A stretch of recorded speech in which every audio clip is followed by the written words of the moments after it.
മസാല ബോർഡിലെ പണം അടിസ്ഥാന സൗകര്യ വികസനത്തിനായി ഉപയോഗിക്കുന്നതിൽ കേന്ദ്ര സർക്കാരിന് ഇരട്ടത്താപ്പ് നയമാണ്. ദേശീയപാത വികസന അതോറിറ്റി മാത്രം കഴിഞ്ഞ 10 വർഷത്തിനിടെ മസാല ബോർഡിലൂടെ സമാഹരിച്ചത് 3000 കോടി രൂപയാണ്. അതിലൊന്നും ഒരു കുഴപ്പവുമില്ല കേട്ടോ. ഇടിക്കും കേന്ദ്ര സർക്കാരിനുമൊന്നും കിഫ്ബി പണം സമാഹരിക്കുമ്പോഴാണ് ഇവർക്കൊക്കെ പ്രശ്നമെന്ന് പറയുന്നത്. തിയോഫിനുണ്ട് കൊച്ചിയിൽ നിന്ന് വാർത്തയുടെ വിവരങ്ങൾ നൽകാനായി എന്നോടൊപ്പം.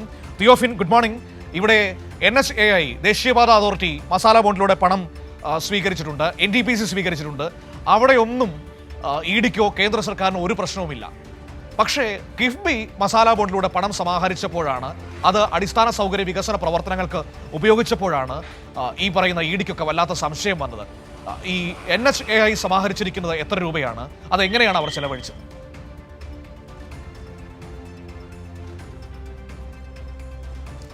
മനു, സംസ്ഥാന സർക്കാർ കിഫ്ബി വഴി അടിസ്ഥാന സൗകര്യ വികസനത്തിന് ശ്രമം നടത്തുമ്പോൾ അതിനെ തുരങ്കം വയ്ക്കുകയാണ് കേന്ദ്ര സർക്കാർ.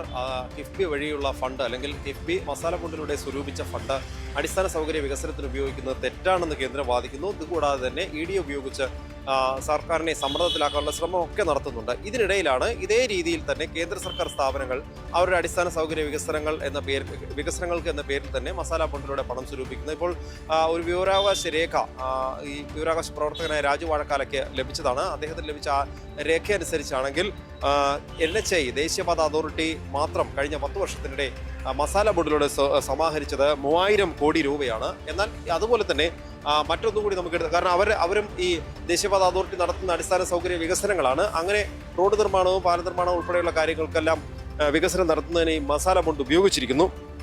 അവരുടെ കണക്കനുസരിച്ചാണെങ്കിൽ അവർ 3000 കോടി രൂപ അത് മസാല ബോർഡിലൂടെ സ്വരൂപിച്ചു. 2017 മെയ് മാസത്തിലാണ് ഈ മസാല ബോർഡിലൂടെ പണം സമാഹരിച്ചതെന്ന് അവരുടെ വിവരാവകാശ രേഖയിൽ പറയുന്നുണ്ട്. കഴിഞ്ഞ 10 വർഷത്തിനിടെ 3,74,161.53 കോടി രൂപ, അത്രയും രൂപ കടമായി വാങ്ങിയിട്ടുണ്ട്. ഈ മസാല ബോണ്ട് ഉൾപ്പെടെ, മസാല ബോണ്ട് മാത്രമല്ല, മസാല ബോണ്ടിലൂടെ ഉൾപ്പെടെ പല വ്യത്യസ്ത മേഖലകളിൽ നിന്ന് അവർക്ക് പണം ബോറോ ചെയ്യാൻ സാധിക്കുന്നു. സംസ്ഥാന സർക്കാരിന് കടം വാങ്ങുമ്പോഴാണ് അല്ലെങ്കിൽ കേരളം അടിസ്ഥാന സൗകര്യ വികസനങ്ങൾക്കോ മറ്റാവശ്യങ്ങൾക്കോ കടം വാങ്ങുമ്പോഴാണ് ഇവർ ഈ പരിധി കൊണ്ടുവരുന്നത്. കടം വാങ്ങൽ പരിധി നിശ്ചയിക്കുന്നു. എന്നാൽ കേന്ദ്രത്തിൻ്റെ സ്ഥാപനങ്ങൾക്ക് കടം വാങ്ങുന്നതിന് കുഴപ്പമില്ല.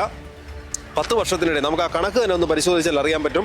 2015-16 സാമ്പത്തിക വർഷത്തിലാണ് ഈ 10 വർഷത്തെ കണക്ക് നോക്കിയാൽ അത് മുതലുള്ള കണക്കാണ് ലഭ്യമായിരിക്കുന്നത്. അതിൽ 2015-16 സാമ്പത്തിക വർഷത്തിൽ 23,281.17 കോടി രൂപ കടം വാങ്ങിയിട്ടുണ്ട്. 2017 33,117.74 കോടി രൂപ നാഷണൽ ഹൈവേ അതോറിറ്റി കടം വാങ്ങിയിട്ടുണ്ട്. അതായത് ഈ വായ്പയായി അവർ നേടിയിട്ടുണ്ട്. അതിൽ ഈ മസാല ബോണ്ടും ഉൾപ്പെടുന്നുണ്ട്. 2017 വർഷം നമ്മൾ നേരത്തെ സൂചിപ്പിച്ചതാണ്. 2018 50,532.41 കോടി രൂപയാണ് കടം വാങ്ങിയത്. 2018-19 61,216.75 കോടി രൂപ. 2019-2020 ഏറ്റവും അധികം തുക ഇവർ വായ്പ എന്ന നിലയിൽ ഈ ദേശീയപാത അതോറിറ്റി വാങ്ങിയിട്ടുള്ളത്. അത് 74,986.81 കോടി രൂപയാണ്. 2020-21 65,079.91 കോടി രൂപ. അങ്ങനെ പോകുന്ന കണക്കുകൾ ഇത്രയധികം. അങ്ങനെ മൊത്തം ഈ വിവരാവകാശ രേഖ പ്രകാരമാണെങ്കിൽ ഇപ്പോൾ അവസാനിച്ച ഡിസംബർ 31-12-2025 ദേശീയപാത അതോറിറ്റിയുടെ ഡെപ്റ്റ് ഔട്ട്സ്റ്റാൻഡിംഗ്, അതായത് കടം, അവർക്ക് ബാധ്യതയുള്ളത് 2,37,248 കോടി രൂപയാണ്. അത്രയും ബാധ്യതയുള്ള ഒരു സ്ഥാപനമാണ് ഈ മസാല ബോർഡിലൂടെ പണം സമാഹരിക്കുന്നത് എന്ന് കൂടി നമ്മൾ എടുത്തു പറയേണ്ടതാണ്. അങ്ങനെ ഇത്രയധികം ബാധ്യത, നിർമ്മാണ പ്രവർത്തനങ്ങളൊക്കെ നടത്തുന്നതിൽ വലിയ ബാധ്യതയുള്ള സ്ഥാപനം കോടിക്കണക്കിന് രൂപ കടം വാങ്ങുന്നു ഓരോ വർഷവും. അതിൽ തന്നെ മസാല ബോണ്ടിലൂടെയും കടം വാങ്ങാൻ സാധിച്ചു. കഴിഞ്ഞ 10 വർഷത്തിനിടെ മസാല ബോണ്ടിലൂടെ സമാഹരിച്ചത് 3000 കോടി രൂപയാണ് ദേശീയപാത അതോറിറ്റി. പക്ഷേ സംസ്ഥാന സർക്കാർ കിഫ്ബി വഴി മസാല ബോർഡിലൂടെ പണം സമാഹരണം നടത്തി ആ പണം ഉപയോഗിച്ച് അടിസ്ഥാന സൗകര്യ വികസനം നടത്തുമ്പോൾ അതിനെ തടയാൻ ശ്രമിക്കുന്നു. അത് നിയമവിരുദ്ധമാണെന്ന് പറയുന്നു. ED ഉപയോഗിച്ച് അതിനകത്ത് കള്ളപ്പണം വെളുപ്പിക്കൽ നടന്നിട്ടുണ്ടോ എന്ന് അന്വേഷിക്കാൻ വരുന്നു.